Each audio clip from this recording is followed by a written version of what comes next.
Senhor presidente, senhores senadores, senhoras senadoras, aqueles que nos veem pela TV Senado, a minha fala, essa parte eu faria no final, mas eu quero pegar o gancho da fala da senadora Elisiane Gama, que é bom que nós protejamos os idosos do futuro, porque os idosos do presente estão sendo roubados, assaltados de forma covarde.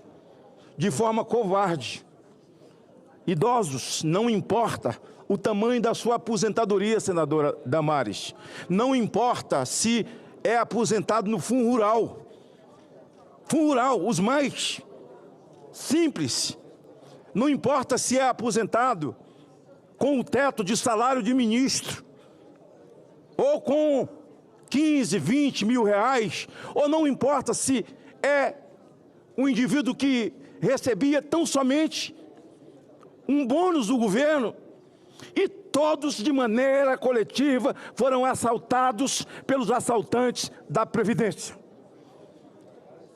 A senadora falava aqui dos carros do careca do INSS. Quando essa questão começou em 2016, não foi em 2019? 2019, a medida provisória de Jair Bolsonaro, já entendendo esses esquemas acontecidos, e até porque vale a pena ver de novo, essa é uma frase até que é daquela emissora que eu nem gosto de falar, mas vamos falar no TBT eterno. Hoje é dia de TBT, amanhã também. O TBT é que o Ministério da Previdência, o senhor Paulo Bernardo, do PT, ministro, foi preso. Foi preso por causa estava roubando os velhinhos, praticando empréstimo consignado sem autorização dos mesmos. Foi preso, foi algemado. Até no impeachment de Dilma teve uma confusão aqui com o Renan. Renan estava aí embaixo e Renan estava chateado. E Renan falou, eu só prestava quando eu era presidente, para poder ir dentro do Supremo e impedir que senadora fosse indiciada juntamente com o marido que roubou o INSS. Se lembra disso? Põe aí no Google, Renan briga no plenário. E realmente teria acontecido. E realmente, quando o Renan era presidente dessa casa, uma coisa ninguém pode falar. Ninguém tirava farinha com essa casa. Hoje não, hoje senador tira um passaporte. Hoje o Supremo manda bloquear salário de senador. O Supremo manda e desmanda aqui. Tem senador que se treme quando fala no nome de Alexandre de Moraes. A casa foi para a vala pela covardia dessa casa. E agora a CPMI do INSS. A CPMI do aposentão. Porque já teve mensalão, petrolão, agora é o aposentão. Não quiseram assinar, é claro. Mas certamente a cobra vai fumar, ela vai se instalar. Ela já está protocolada. Certamente vão querer tomar no dia seguinte, como fizeram na do dia 8, mas não dá para desmanchar. E aí eu quero pedir, já pedi aos aposentados do meu estado, senador Girão, acho que todos os senadores devem fazer a mesma coisa, pedir aos vereadores, aos deputados, que recolhessem, eu tenho pedido à minha população, os últimos olerites do último ano, ou dos 2 últimos anos, porque eu quero ter em mãos. Nós precisamos ir a fundo nesse assalto descarado, perverso, com o povo brasileiro. A senadora Damares falou aqui dos carros do careca do INSS. Eles querem botar na conta de Bolsonaro. Parece que os carecas têm uma tara por Bolsonaro que eu não sei. Eu não tenho nada contra careca, pô. Mas tem um aí que é no calo de Bolsonaro de manhã, de tarde, de noite. É uma fixação, senador Wellington. Fixação. E a cada dia mais a máscara cai. A máscara cai. Já não tem mais nada para cair. Ele foi ouvir o ex-comandante do Exército e falou assim, eu não admito que façam um circo com... No meu, chamou o Supremo dele. Calígula, Nero, Alexandre de Moraes, senador, Paim, perverso, sem alma, Aquilo é só uma carcaça, por dentro é uma entidade de alta patente. O melhor discurso que eu já ouvi sobre Alexandre de Moraes foi feito pelo senador Randolfo naquele microfone ali, quando ele foi indicado para ser ministro. Aliás, se eu tivesse ouvido, eu não teria nem recebido aquele discurso do senador Randolph, o discurso de Gleisi e de todo o PT que estava aqui, que condenou a indicação dele. Eu não votei nele, mas recebi, porque o Temer me pediu. E eu tinha o maior respeito por Temer, quem foi deputado federal sabe, que quando eu fui presidente da CPI do narcotráfico, o presidente era o Temer. E o Temer me deu toda a cobertura naquele evento da CPI do narcotráfico. Mas nós estamos vivendo esses dias e nós esperamos que não judicialize essa CPMI pelos poderes de, eu ia falar de Gresco, não, pelos poderes de Alexandre, pelos poderes de Gilmar Mendes, a CPMI seja impedida. Até porque a CPMI está meio... O Instituto está cambaleante, porque o seu irmão, André Mendonça, deu a Deolane, senador Humberto, a CPI tem poder de justiça e de polícia. André Mendonça deu a Deolane uma liminar para ela desrespeitar a CPI. Ela não vir por uma convocação. Ora, no máximo é dizer, olha, a senhora pode ficar calada. E nem precisa, está na Constituição. Mas vamos esperar essa CPMI do INSS. Não tem nada mais para esconder, está tudo à luz do dia. Então, só vai haver tentativas, mas está exposto esse governo perdulário e nocivo. Ontem foi o dia de combate ao abuso sexual de crianças, senadora Damares. Tem sido a minha vida, a minha luta, contando com o apoio de todos. E aqui eu quero louvar essa casa que em 2006... quando instalou-se a CPI da pedofilia, Vossa Excelência não estava aqui, em 2006, mas o senador Humberto já estava. Acho que daqui, e senador Paim, acho que só nós três mesmo, quando se instalou a CPI da pedofilia. Você chegou no ano seguinte, não foi? Chegou em 2011. A eleição foi em 2010, tomou posse em 2011.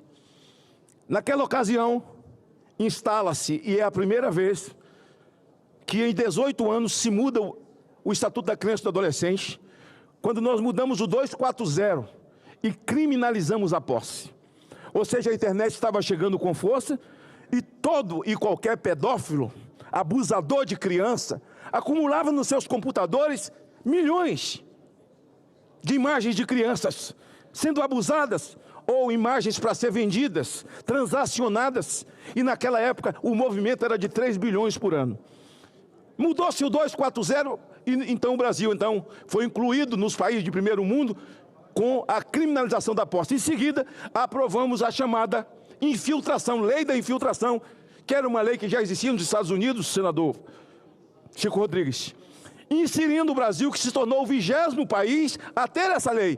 Quando você vê uma grande operação hoje contra a pedofilia, que inclui estados e até o mundo, crime cibernético, é porque o Brasil tem essas duas leis, que eu tive a honra de assinar. Eu viajei esse país do Amazonas ao Amapá, do Amazonas ao Pará, do senador Zequinha. E naquela ocasião eu prendi o irmão da governadora Ana Júlia, dentro da Assembleia Legislativa, pedófilo. Prendi um médico com 5 mandatos, um cara dono de 5 hospitais, chamado Luiz Cefé. Prendi também.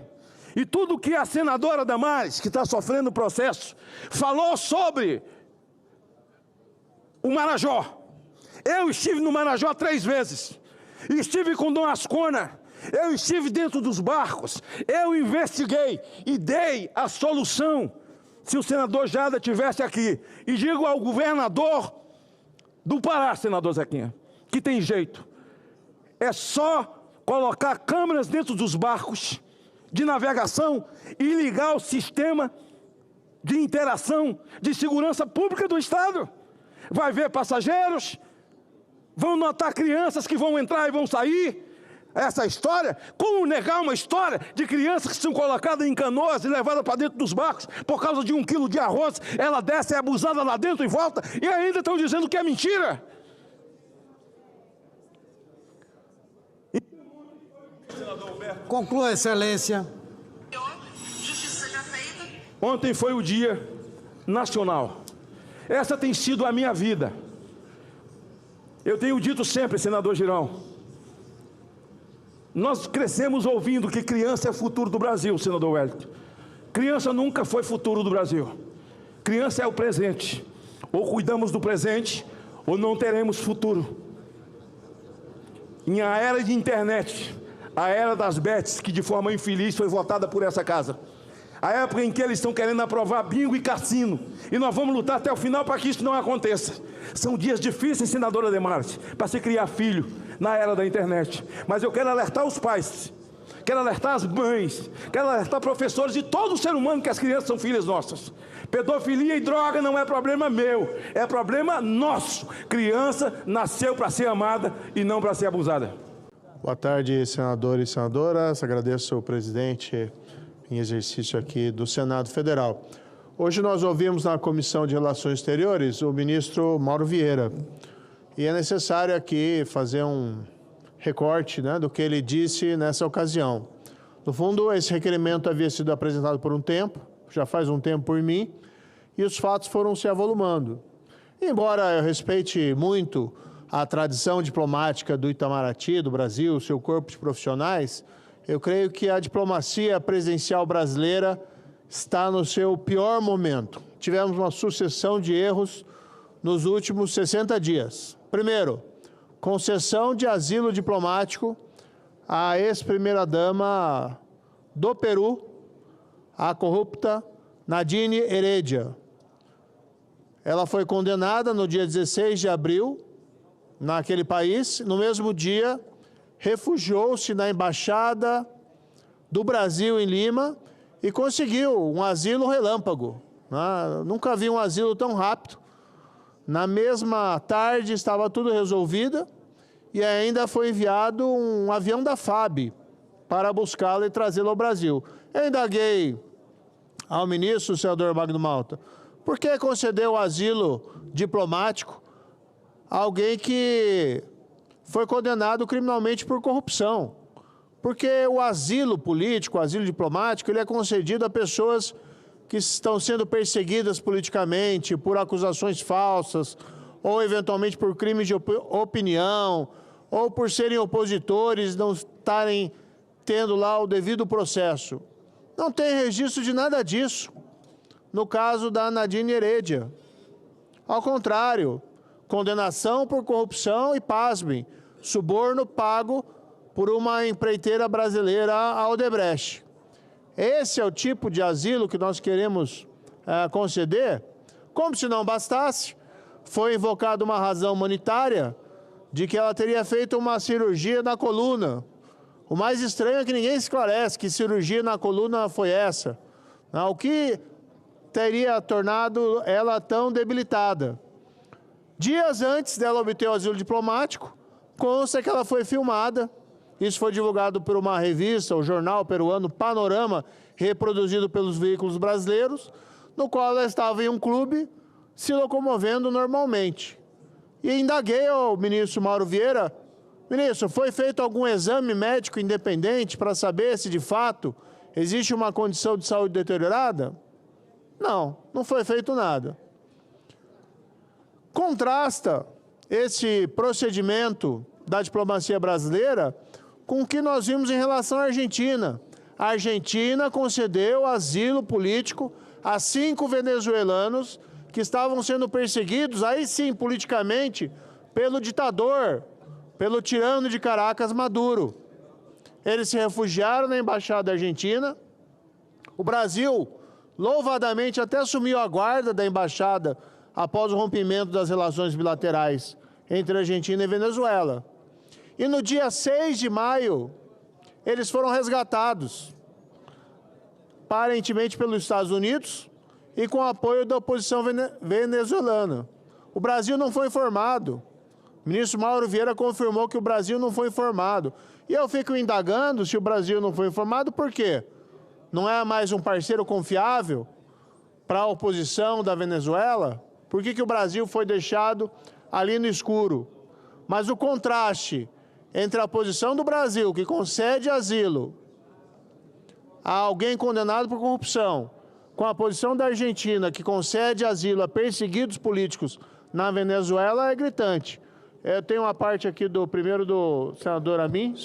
Serei muito breve, presidente, porque eu estava ao lado do senador Sérgio Moro e a segunda parte do que Vossa Excelência aborda foi, inclusive, objeto do requerimento meu, que complementou o seu.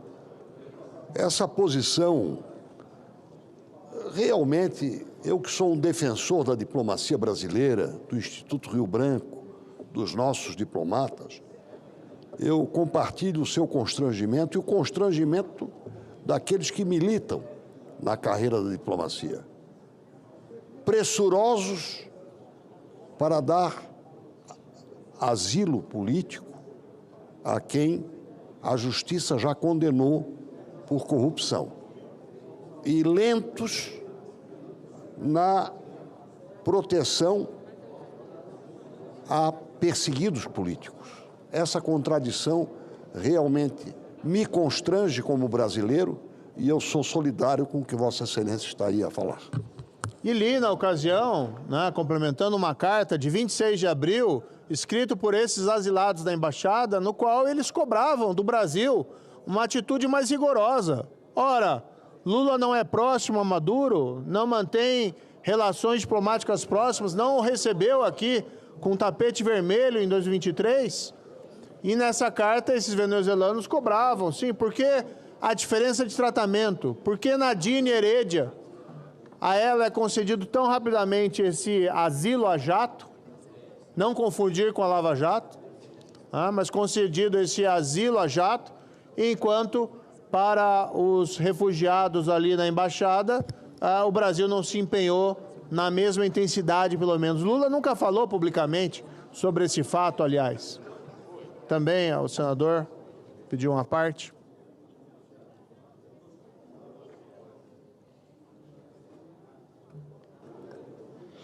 Senador Sérgio Moro, o Brasil inteiro vê com constrangimento tudo isso.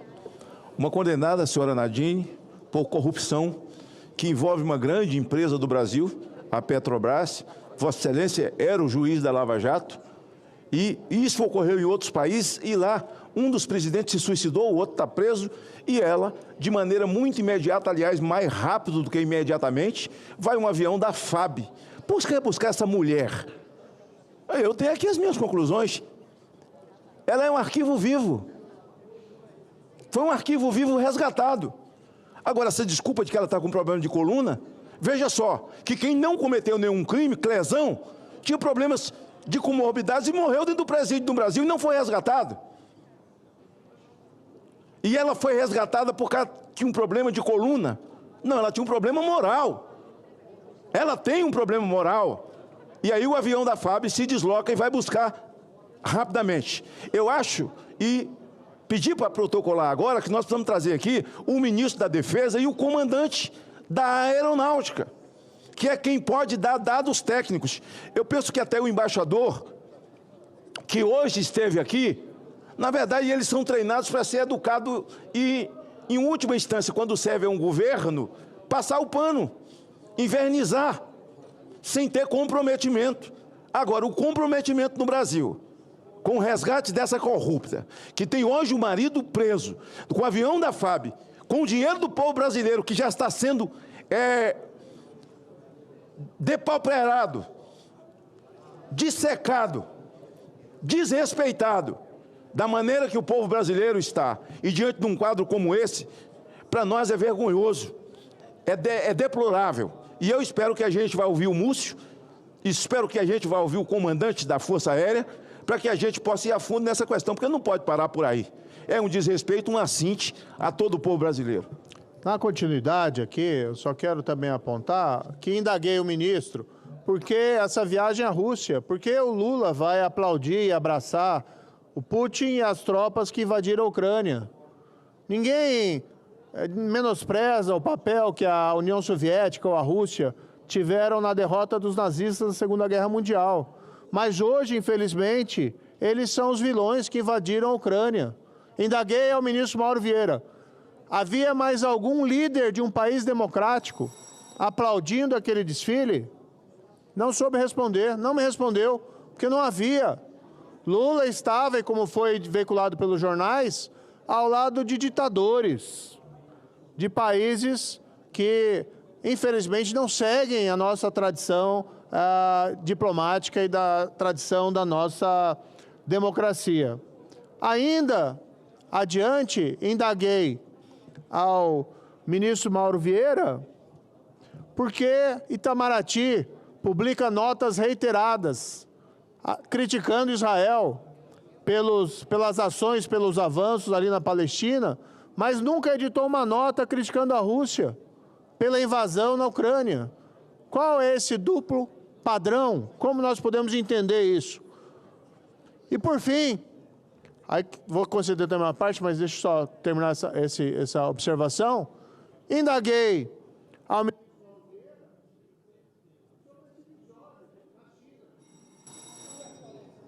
por gentileza. Esse episódio na China, porque um dia vaza, algum ministro, aparentemente do Palácio Planalto, vaza que a primeira-dama causou um constrangimento diplomático ao pedir auxílio ao Xi Jinping em relação ao TikTok no Brasil. No outro dia, é o presidente Lula que desmente aquele boato e afirma que ele pediu ao Xi Jinping para que enviasse alguém para discutir regulação de rede social aqui no Brasil. Lê-se censura. E hoje o ministro Mauro Vieira indaguei expressamente quem era o enviado chinês e quem estava vindo, e ele simplesmente disse que isso não aconteceu. Então alguém está faltando com a verdade, ou o presidente da República, ou a primeira-dama, ou agora o ministro Mauro Vieira, e nós precisamos ter isso totalmente esclarecido. Concedo uma parte aqui ao senador Marcos. Senador, o tempo de Vossa Excelência foi concluído. Peço que termine. Mas uma parte vai aumentar em 3, 4 minutos. Não preciso falar mais. Então, peço a Vossa Excelência que seja breve. 5 minutos. Não, 5 5 é segundos. muito. Melhor. Seja breve. Vai lá. Senador Sérgio Moro, resposta à sua primeira pergunta em 4 palavras. Farinha do mesmo saco. Obrigado.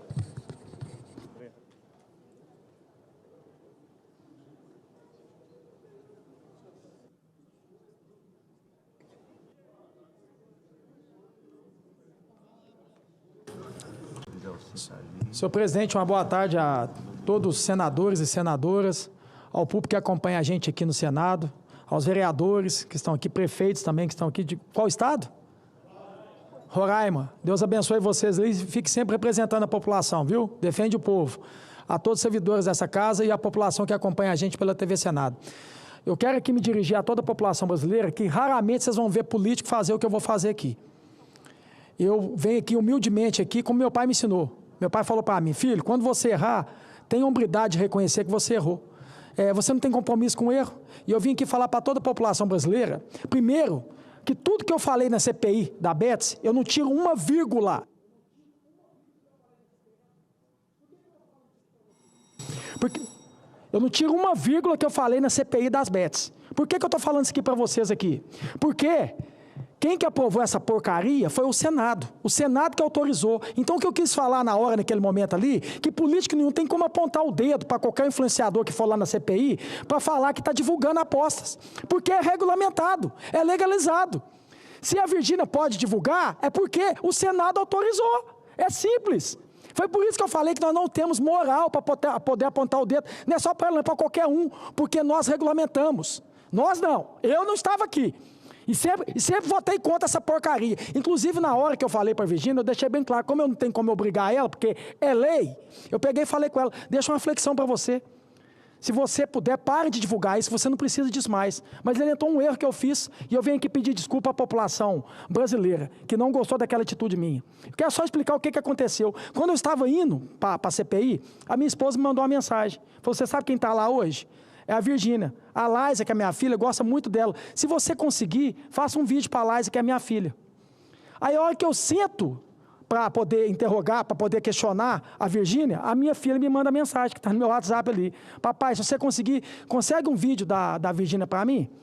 Eu não estou aqui justificando meu erro, não. Vou mostrar para vocês por que eu errei. Eu entrei na política tem 8 anos. A minha filha vai estar com 12 anos agora. Quando eu entrei, ela estava de 3 a 4 anos que ela estava fazendo. O que acontece? Eu fui muito ausente na vida da minha filha. Então, toda vez que ela me pede alguma coisa para fazer, eu tento fazer na hora. Então, eu agi na hora da emoção, né? Eu não usei a razão. Eu fui impulsivo naquele momento ali. Ali não era local e nem momento para fazer isso. Então, como um homem público aqui, eu venho aqui humildemente falar para toda a população brasileira que eu errei. E peço desculpas. Agora, eu acho que o meu erro é perdoável. Porque olha só o meu erro durante meus 2 anos e meio aqui. Meu nome não está em lista de Odebrecht, não. Eu não tenho nada de corrupção no meu nome.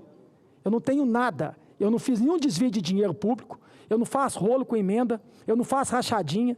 Eu não tenho uma corrupção no meu nome. Não tem nada no meu nome. Agora, o que eles vão falar de mim, o resto da vida que eles vão falar de mim, foi uma atitude dessa de ter pedido um vídeo para minha filha. E, novamente, eu venho aqui pedir desculpas. Eu sou homem suficiente. Fica à vontade. A parte para o senador Magno Malta. Cleitinho também quer uma parte. Também. Senador Cleitinho, pedir desculpas e perdão é um ato de grandeza. E o Brasil lhe reconhece como um homem grande. Não estou falando. Vossa Excelência é de baixa estatura. E, aliás, grande é Deus. Nós não somos nem alto. E o ato de Vossa Excelência pedir desculpas por esse incidente, eu quero dizer ao Brasil que, além de ser um guerreiro pelos interesses do povo brasileiro, Vossa Excelência fica de estado em estado denunciando a miséria que tem feito com o dinheiro público governos, prefeitos, governadores. Vossa Excelência é um vigilante da coisa pública. E Vossa Excelência não estava aqui no ano passado. Vossa Excelência não votou aprovando o BETS, nem eu. Eu passei aqui a minha história nessa casa impedindo legalização de jogo. E Vossa Excelência, se aqui estivesse, não votaria e estaria contra, como é contra o jogo. Mas como é que essa casa aprova o jogo e depois ela mesma se levanta para meter o dedo no olho dos outros? Para que aprovou essa zorra? Para que aprovou essa zorra? E agora quer dar jeito? Agora quer dar jeito? Então depois vai surgindo um monte de história. Se aprova maconha, vamos legalizar maconha. Aí depois vai ter que criar outros mecanismos, porque o SUS está cheio de gente que está ficando doido com maconha, doido com droga. Mas não foram vocês que aprovaram. É igual a questão do jogo. Então, eles aprovaram a zorra das bets, senador Chico Rodrigo. Aprovaram aqui nessa casa. E agora, eles querem arrumar um jeito de cobrar uma coisa que eles mesmos fizeram, porra. Eu não estou dizendo, eu não jogo, minha luta aqui foi contra o jogo, bingo, caça-níquel. O Brasil, entre no YouTube e veja desde 2002 a minha atuação aqui contra o jogo. Nunca conseguiram aprovar enquanto eu estive aqui. Mas eu não estava aqui, nem eu, nem Cleitinho, nem o astronauta, nem o Moro, nem o Jorge. Vossa Excelência estava aqui, não sei como Vossa Excelência votou, mas foi votado aqui. Aprovaram essa zorra. E agora, eu não estou dizendo que quem fez publicidade está certo. Tinha que ler, saber que vai influenciar outras pessoas. Toda publicidade é para influenciar, seja para o bem ou para o mal. Toda publicidade, quando você faz publicidade de uma nova versão da Bíblia, você quer influenciar a ler a Bíblia, não é isso? Então, o senador Cleitinho tem a grandeza, porque o Brasil certamente não entendeu, porque o Brasil o ama, o Brasil o respeita, o Brasil sabe quem é você, e simplesmente tomaram um susto ao ver Vossa Excelência fazer um vídeo lá com uma moça que estava sendo depondo, né? Estava falando, e essa moça certamente se utilizou de um instrumento que o próprio Senado deu, que foi votar essa imundícia aqui no cenário do plenário. Faz tudo e depois quer meter o dedo nos olhos dos outros. Vossa Excelência está de parabéns pelo fato da sua humildade, porque as pessoas que te amam e sabem quem você é, elas de repente tomaram um susto, mas a intenção de Vossa Excelência eu sei, conheço, é porque Vossa Excelência sabia dessa sandice enorme de quem aprova e depois quer que os outros paguem o pato. Vontade, Safe. Cleitinho, deixa eu te falar uma coisa, meu amigo. Hoje em dia, E isso é um incentivo nosso, dos políticos, de que as pessoas investiguem e vejam a vida pregressa antes de votar em algum político, no deputado, no senador, no vereador. Você tem sido um guerreiro incansável pelo Brasil, um homem corajoso, um homem que não se dobra, que não se ajoelha, que fala o que pensa e fala de acordo com os anseios dos mineiros e dos brasileiros. Eu tenho um versículo para te dar, respeito quem não tem a religião, mas eu tenho a minha, que está em Provérbios 24:16. Diz o seguinte: porque 7 vezes cairá o justo e se levantará, mas os ímpios tropeçarão no mal. Eu desejo, do fundo do meu coração, que todo o seu pecado dentro do Senado Federal seja tirar foto indesejada pelos seus seguidores. Eu desejo que todo o seu crime dentro do Senado Federal seja dizer algumas palavras, ou tirar uma foto, ou conversar com alguém que o nosso público de direita não goste. Eu não quero saber, e me decepcionaria do fundo da alma, que amanhã você desvia recurso, que você desvia emenda para o seu bolso. Aí é triste. Que todo o seu pecado seja ter tirado uma foto com uma influenciadora a pedido da sua filha. Porque se fosse eu, ou se fosse qualquer um nesse plenário, faria exatamente a mesma coisa. Que um pedido de um filho, só quem não tem coração, um pedido de um filho é complicadíssimo. Nós amamos nossos filhos de corpo, de alma e de coração. E, às vezes, até nos embaraçamos. Agora, que critiquem a sua atuação na CPI das Bets, que critiquem a sua coragem na CPI das Bets. Qual a besteira que você fez ou falou, meu amigo? Então você tem meu respeito. E, acima de tudo, no teatro da vida, todo mundo que está sentado na plateia pode te vaiar. Um tem que te aplaudir, que é a tua humildade, que é o Senhor Jesus, que é Deus. Esse tem que te aplaudir pela humildade do seu coração. Parabéns pelo seu posicionamento. Eu quero aqui falar que aquele que errou, que atira a primeira pedra, né? Jesus Cristo, que foi perfeito, gente, ele morreu crucificado por nós. E sabe o que ele faz todo dia?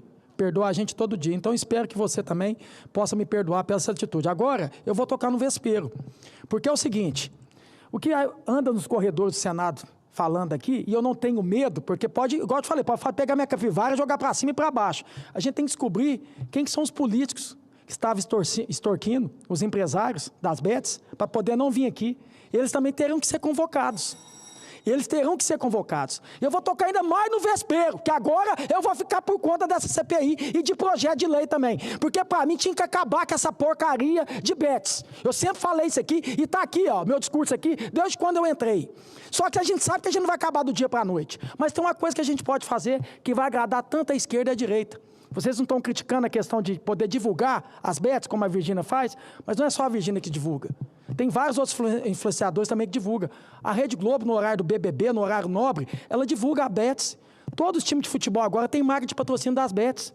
Na hora da novela, antes da novela um pouquinho, também passa propaganda das bets em TV, em rádio. Quer dizer, essa poluição está no Brasil inteiro. Então, como o cigarro, que é um vício e não pode ser divulgado, o meu projeto de lei que eu acabei de fazer, que agora está protocolado, que também não pode divulgar nenhuma jogo de azar. Vamos acabar com isso, então cortar o mal pela raiz. Aí eu queria muito, você que está me acompanhando agora, que compartilhasse essa fala minha para o Brasil inteiro, para que não só a Virgínia possa divulgar, ninguém mais vai poder divulgar. Isso é vício e tem que terminar. Pode ter certeza que eu vou para cima e o que eu puder fazer para acabar com essa porcaria de jogos, de bets, eu vou fazer. Eu vou finalizar minha fala aqui, presidente, porque já teve um escárnio dentro da Câmara, né, de aumentar os números dos deputados. Já passou. Aí parece que agora na CCJ amanhã pode ter aqui um aumento no mandato dos senadores. Então espero que a consciência de cada senador, né, que dentro da CCJ, eu não sou membro da CCJ, que possa barrar. Isso não é momento para isso não, gente. A gente está precisando aqui que fique claro, viu, a questão da unificação, a questão de acabar com a reeleição também, eu apoio, mas nessa questão a gente vai legislar em causa própria. Aí é imoral, pode ser legal, mas é imoral. Então espero a consciência aqui de cada senador dentro da CCJ que possa votar contra. Senhor presidente, muito obrigado, viu? Obrigado, presidente Chico Rodrigues, saudando aqui as senadoras, os senadores, funcionários dessa casa, assessores e brasileiros que estão nos acompanhando, nos vendo, nos assistindo pela TV Senado, Rádio Senado e Agência Senado. Olha, senador Marcos Pontes, senador Plínio, senador Isalci, senador Cleitinho, um assunto que a gente tem conversado muito aqui, e eu quero trazer uma boa notícia, tá? Dessa casa para o Brasil, mas também acusar uma pegadinha, um golpe, que dentro da boa notícia a gente tem que redobrar a atenção. Hoje eu vim aqui falar, senador Espiridião Amin, sobre a PEC número 12, do fim da reeleição para os chefes do Poder Executivo, presidentes, governadores, prefeitos, com mandato único de 5 anos, além da imprescindível unificação dos processos eleitorais. Essa é uma ótima notícia, ótima. É inclusive uma PEC do senador Cajuru, que eu fui signatário no início do mandato.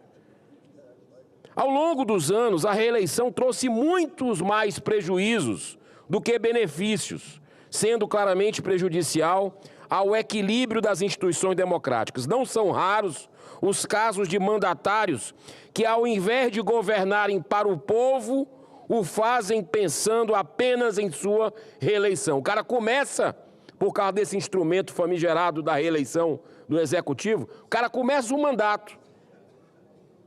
Com raríssimas exceções, já está pensando em fazer o que não fazer e o que fazer para continuar no mandato. Ou seja, medidas que ele precisava tomar por austeridade, ele não toma porque pode se desgastar com o setor. Isso é péssimo, isso é populismo na veia.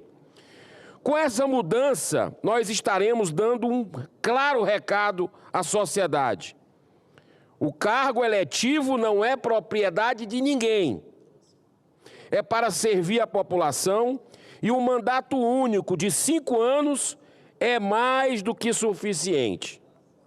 Felizmente, hoje, já existe praticamente um grande consenso na sociedade e aqui dentro do parlamento sobre a necessidade do fim da reeleição e também sobre a unificação dos processos eleitorais.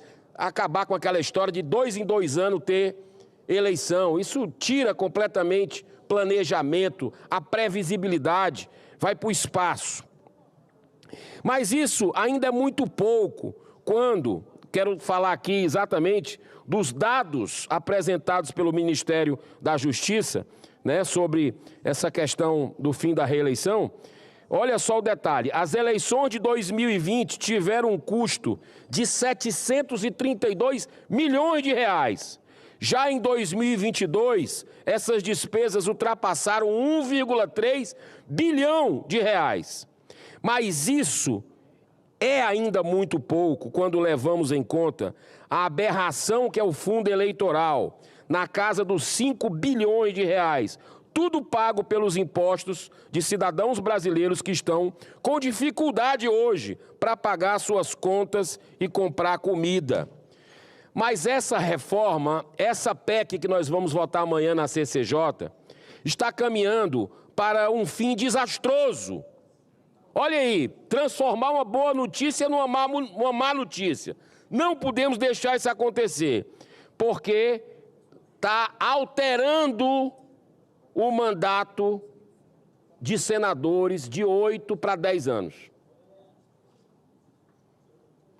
E eu quero demonstrar por que isso é ruim. O de deputado federal, ok, 5 anos, passa de 4 para 5, assim como governadores, prefeitos e presidente da República. Mas aí querer dobrar em relação ao deputado federal e passar para 10 anos, já não me parece razoável. Na proposta em curso, as eleições unificadas só ocorrerão em 2034. Nela, os senadores eleitos em 2026 ainda teriam um mandato de 8 anos. Em 2030, 9 anos. E, finalmente, os eleitos em 2034 teriam um mandato de 10 anos. Olha que absurdo. Essa proposição ela não pode prosperar. Mandato de 10 anos certamente é repudiado por toda a população. O Brasil seria o único caso do planeta. Seria o Brasil, mandato de 10 anos, né? Então, é quase como advogar em causa própria mesmo. A gente não pode aceitar isso, vindo do Senado. Eu vou aqui relacionar alguns países com democracia consolidada: Argentina, Estados Unidos, México, Austrália, França, Japão e Índia. Em todos eles, senhor presidente, o mandato de um senador é de 6 anos. Sendo que na África do Sul e na Itália já tem duração de 5 anos. Mas tem mais um agravante.